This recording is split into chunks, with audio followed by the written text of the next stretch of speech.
Hello বন্ধুরা, কেমন আছো সবাই? নিশ্চয়ই অনেক ভালো আছো। আমিও আছি মোটামুটি। তোমাদের সাথে নতুন একটা রেসিপি নিয়ে আবার চলে আসলাম। আজকে করেছি আমি কচুরলতি চিংড়ি মাছ দিয়ে। তো এর জন্য প্রথমে চিংড়ি মাছটা হালকা করে ভেজে নিয়েছি। এরপর ওই একই তেলে কেটে রাখা পেঁয়াজ ও রসুনটা দিয়ে একটু ভালো করে কষিয়ে নেব। মিডিয়াম মোটামুটি একটু কষিয়ে নেওয়ার পরে এর ভিতরে দিয়ে দেব মশলাটা। মশলার ভিতরে ছিল জিরে এবং সর্ষে বাটা এবং হলুদের গুঁড়ো।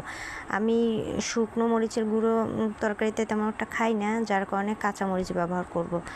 তো এরপরে মশলাটা একটু মোটামুটি ভালো করে কষিয়ে নিতে হবে, যাতে তেলটা উপরে চলে আসে। এবার মোটামুটি কষানো হয়ে গেলে কেটে বেছে ধুয়ে রাখা কচুরলতিগুলো দিয়ে দেব মশলার ভিতরে।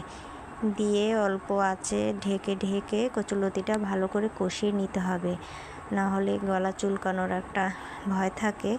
ভালো করে যদি এটাকে আপনি অল্প অল্প করে কষিয়ে নেন অনেকক্ষণ ধরে, তাহলে এই চুলকানোর ভয়টা থাকবে না।